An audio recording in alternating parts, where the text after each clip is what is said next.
दोस्तों सुज़लॉन एनर्जी की बात करें तो स्टॉक ने आज फिर से चौथा ट्रेडिंग सेशन है जब अपर सर्किट लगाया और आप देख सकते हो एक तरफ बाजार में ज़बरदस्त गिरावट का माहौल है। आज निफ्टी एनर्जी ज़बरदस्त पीटा है, उसके बावजूद भी अपर सर्किट लगना इस बात का सबूत है कि सुज़लॉन वाकई में बहुत मजबूत है।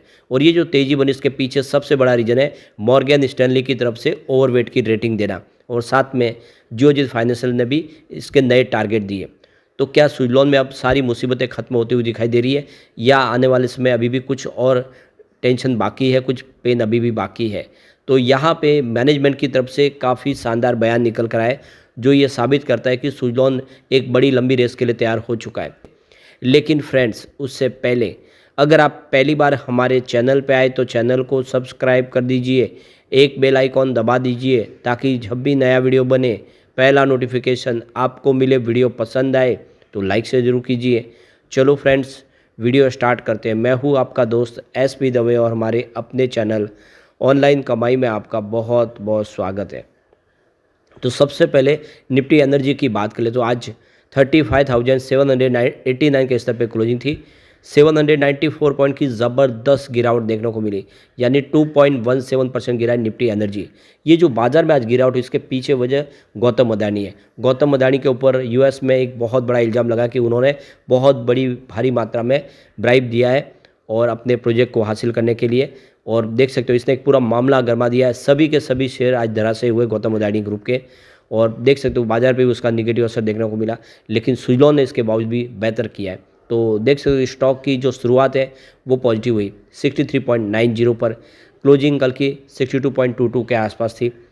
इंट्राडे में 63.50 का लो बना, यानी पूरे दिन में आप देखें तो गिरावट बिल्कुल नहीं हुई। और वहाँ से जो एक शानदार इसने तेज़ी बताई है तो 65.33 का ज़बरदस्त इसने हाई बनाया, यानी 5% की सर्किट लिमिट थी और 5% का अपर सर्किट में ये लॉक हुआ।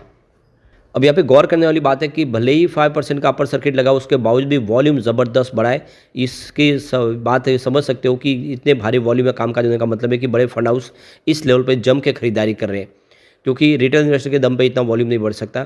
तो देख सकते हो कि पिछले एक महीने पहले इसका 8 करोड़ का वॉल्यूम था, 3 करोड़ की डिलीवरी उठाई गई थी और 1 वीक पहले इसका 13 करोड़ का वॉल्यूम हुआ था, सामने 6 करोड़ की डिलीवरी उठाई गई थी। कल इसका 10 करोड़ का वॉल्यूम हुआ था, 4 करोड़ का डिलीवरी उठाया गया था। लेकिन आज देख सकते हो कि जो वॉल्यूम है वो बढ़ के सीधा 16 करोड़ तक पहुंच गया। ज़बरदस्त वॉल्यूम में जंप और आप देखें कि पूरे महीने में सबसे शानदार वॉल्यूम हुआ है। अब ये जो बढ़ रहा है वॉल्यूम इशारा कर रहा है कि बड़े fund house specially mutual fund ने खरीदारी शुरू कर दी है। अब देख सकते हो कि ये 7 नवंबर से गिरावट की चपेट में आया था। उसके पहले स्टॉक ठीक था, 69.78 के आसपास ट्रेड कर रहा था, लेकिन वो 69.70 का जो स्टॉक था वो गिरना शुरू हो गया था 7 नवंबर से और 5 ट्रेडिंग सेशन में स्टॉक की ज़बरदस्त धुलाई हुई। तो जो स्टॉक 69 के आसपास था वो गिरते हुए 54 तक आ गया था 5 ट्रेडिंग सेशन में। तो ये गिरावट सिर्फ सुज़लॉन में नहीं थी, पूरे ओवरऑल बाजार में थी और नतीजा ये रहा कि स्टॉक काफ़ी नीचे आया। लेकिन वहाँ से 4 ट्रेडिंग सेशन में लगातार यहाँ पे हमने तेज़ी देखी है और वो 54 का जो स्टॉक था फिर से 65 तक पहुँच गया है, यानी अब अपनी पुरानी हाई के आसपास पहुँचता वो दिखाई दे रहा है। और इसकी में जो गिरावट थी वो सारी खत्म होती हुई दिखाई दे रही है। अब इसके बीच में जो सबसे बड़ी तेज़ी की वजह बनी है वो है मॉर्गन स्टैनली की तरफ से इसकी रेटिंग को ओवरवेट करना।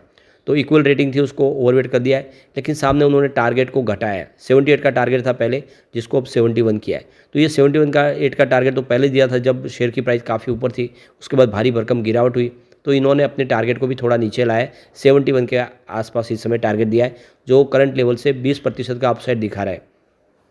तो मॉर्गन स्टैनली ने अपने एक नोट में लिखा है कि सुज़लॉन के शेयरों में आई भारी गिरावट शेयरधारकों के लिए स्टॉक एक्यूमुलेट करने का एक अच्छा अवसर है।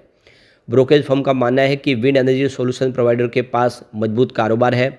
मॉर्गन स्टैनली ने फाइनेंशियल 2025 के लिए सुज़लॉन की सेल्स वॉल्यूम को 1.5 गीगावाट से घटाकर 1.3 गीगावाट कर दिया है। हालांकि फाइनेंशियल 2025-27 के लिए सुज़लॉन की कुल सेल्स वॉल्यूम 7.15 गीगावाट पर बनी हुई है। फाइनेंशियल 2027 तक सुज़लॉन की बाजार हिस्सेदारी 35 से 40% के बीच में रह सकती है, जो फाइनेंशियल 2024 में इसकी मौजूदा 25% हिस्सेदारी से बहुत ज़्यादा अधिक है। यानी आने वाले समय इनका मार्केट शेयर और ज़्यादा बढ़ेगा, ये मॉर्गन स्टैनली का कहना है। सुज़लॉन पर कवरेज करने वाले 5 एनालिस्ट में से 3 शेयर को खरीदने की सलाह दे रहे हैं, जबकि 2 होल्ड करने की सलाह दे रहे हैं। कोई भी यहाँ पे बिकवाली की सलाह नहीं दे रहा है।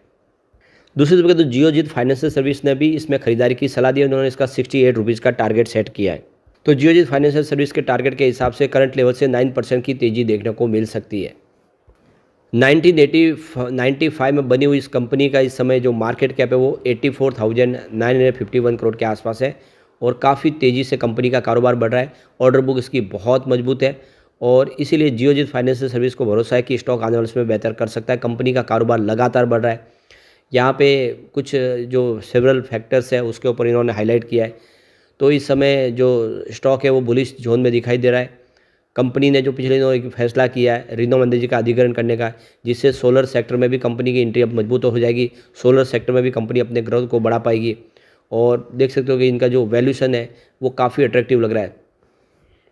तो जियोजीत फाइनेंशियल सर्विस को लगता है कि जो सुजलॉन का जो इस समय जो CAGR है आने वाले समय WTG का वो 67% की ग्रोथ दिखा सकता है फाइनेंशियल 2024 से 27 के बीच में। सुजलॉन ने एक माइलस्टोन अचीवमेंट किया, उन्होंने अपना डेट फ्री का एक तमगा हासिल कर लिया है और इस समय करीब 1277 करोड़ का कंपनी के पास नेट कैश है। जो कंपनी भारी भरकम कर्ज थे उसमें से पूरे जंजाल से बाहर निकल चुकी है। ये एक बहुत बड़ी जीत है। 5.1 गीगावाट की ऑर्डर बुक है जो साबित कर रही है कि कंपनी आने वाले समय कुछ बेहतर कर सकती है और ऐसे में इन्होंने एक अच्छा टारगेट दिया है। तो ब्रोकरेज हाउस इस समय काफ़ी बुलिश है। अब सुजलॉन के मैनेजमेंट की तरफ से JP चलसानी ने कहा है कि 2030 के लिए अनुमानित डिमांड को पूरा करने के लिए 100 गीगावाट विंड पावर की जरूरत होगी। सुजलॉन ग्रुप के CEO JP चलसानी ने कहा है कि मौजूदा ऑर्डर बुक 5.1 गीगावाट पर अब तक के उच्चतम स्तर पर है। ये सबसे हमारी मजबूत ऑर्डर बुक है। उन्होंने कहा है कि 54% ऑर्डर कमर्शियल और इंडस्ट्रियल CI सेगमेंट से आते हैं। JP चलसानी ने यह भी कहा है कि विंड पावर को सोलर पावर से सस्ता माना जाता है। 2/3 पवन ऊर्जा उत्पादन मई और सितंबर के बीच होता है। उन्होंने आगे कहा है कि अकेले पवन ऊर्जा मांग को पूरा नहीं कर सकती, पवन, सौर और स्टोरेज का कॉम्बिनेशन जरूरी है। यानी सोलर, विंड और स्टोरेज इनका कॉम्बिनेशन होना चाहिए। विंड पावर अधिकतम डिमांड के दौरान जनरेट होती है। इसके अलावा सुजलॉन की कंपोनेंट सप्लाई आर्म अपने बिजनेस में विविधता लाते हुए नॉन विंड अवसरों को भी खोज कर रही है। 5.1 गीगावाट ऑर्डर बुक अगले 18 से 24 महीनों के भीतर एग्जीक्यूट होने की उम्मीद है। JP चलसानी ने यह भी कहा कि हमारा लक्ष्य अतीत की तुलना में लगातार उच्च दर से आगे बढ़ना है। हालांकि विंड टर्बाइन के बिजनेस में चक्रीय हो सकता है। हम अपने सर्विसेज सेगमेंट का भी विस्तार करना आगे भी जारी रखेंगे। तो कुल मिला के मैनेजमेंट बहुत ज़्यादा उत्साहित है और आने वाले समय कुछ संभावना पॉजिटिव बनेगी। ऐसे में आने वाले समय सुजलॉन भी बेहतर कर सकता है। ऐसे में चिंता की कोई बात नहीं। ब्रोकरेज हाउस तो इसको लेकर काफ़ी बुलिश है क्योंकि ये सेगमेंट ही बहुत ही शानदार है। अब एक बार हम इसके पिवट लेवल को चेक कर लेते तो यहाँ से इस लेवल से अगर गिरावट होती है स्टॉक के अंदर तो पहला सपोर्ट 60 रुपीज़ का है। अब गिरावट और बढ़ती है और आगे संभावना बन जाती है कि स्टॉक और नीचे जाएगा, तभी पॉसिबल होगा जब बाजार में गिरावट का माहौल बने। तो ये 58 तक भी आ सकता है।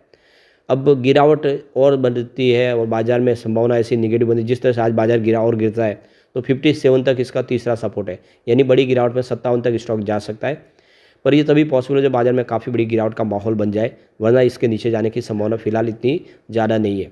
पॉजिटिव माहौल बना तो देख सकते हो कि 63 का फर्स्ट रेजिस्टेंस है। ये स्टॉक अब देख सकते हो इसको ऑलरेडी इसने ब्रेक कर लिया है। इसका जो सेकंड रेजिस्टेंस है वो 64 के आसपास है। अच्छी बात यह है कि ये भी ऑलरेडी आज ब्रेक हो चुका है। तीसरा जो रेजिस्टेंस निकल के आ रहा है वो है 65 के आसपास। सबसे अच्छी बात है कि तीसरा रेजिस्टेंस भी इसने ब्रेक कर लिया है। इसका मतलब यह है कि स्टॉक बुलिश जोन में आ चुका है। तीनों के रेजिस्टेंस आज इसने ब्रेक किए। ऐसे में आने वाले समय उम्मीद कर सकते हैं कि सुजलॉन आने वाले समय बेहतर कर सकता है, तो निवेश के बारे में सोचा जा सकता है। लेकिन फ्रेंड्स, कोई भी इन्वेस्टमेंट करने से पहले अपने फाइनेंशियल एडवाइजर से एडवाइस ले ले या अपना खुद का रिसर्च करें, क्योंकि मैंने वीडियो आपके एजुकेशनल पर्पज़ के लिए ही बनाया। वीडियो पसंद आए तो लाइक से जरूर कीजिए और चैनल को सब्सक्राइब कर दीजिए। Thank you friends.